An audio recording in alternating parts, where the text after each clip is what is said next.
Yang pertama kodenya 966, laki-laki, umurnya sekitar 40 tahun. Kemudian pernah dalam perawatan Rumah Sakit Umum Zainal Abidin, asal dari Muntasik, Aceh Besar. Kemudian yang kedua P967, seorang perempuan, umurnya 60 tahun, juga dirawat di Rumah Sakit Umum Dr. Zainal Abidin, Banda Aceh, alamat di Lampase Kota, Banda Aceh.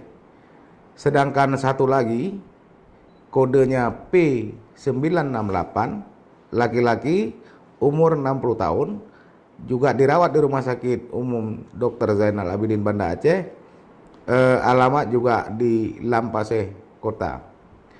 Dengan demikian, di Aceh saat ini sudah ada 4 orang yang positif COVID-19. Sementara pasien PDP yang meninggal dunia kemarin 2 hari lalu dan dikebumikan di Aceh Utara, sampai sekarang belum bisa kami simpulkan apakah positif atau negatif karena hasil pemeriksaan laboratorium belum kami terima.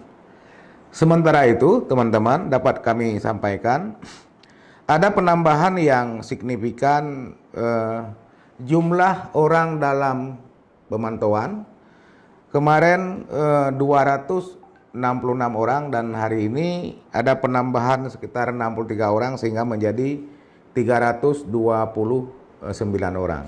Kami tentu saja sangat berharap kepada masyarakat untuk tidak panik, namun tetap waspada, dan kepada saudara-saudara kami yang baru pulang dari daerah penularan seperti di Malaysia dan kota-kota lain di Indonesia untuk disiplin melakukan isolasi mandiri selama 14 hari sejak tiba di kampung halaman, tidak bercampur baur dengan masyarakat yang lain.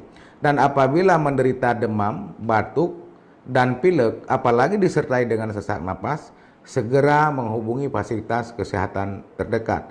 Jangan sembunyikan saudara kita yang baru pulang dari daerah-daerah penularan, karena itu bukan hanya beresiko bagi lingkungan masyarakat sekitar, juga beresiko bagi orang-orang yang kita sayangi di rumah kita sendiri. Demikian yang dapat kami laporkan kepada kawan-kawan media. Semoga dapat diberitakan dengan baik untuk meningkatkan kewaspadaan seluruh masyarakat Aceh, mulai masyarakat biasa, tokoh masyarakat, tokoh agama, pimpinan daerah di kabupaten kota, sehingga sama-sama kita bertekad untuk mencegah adalah lebih baik daripada mengobati. Demikian saya akhiri, wabillahi taufiq wal hidayah. Assalamualaikum warahmatullahi wabarakatuh.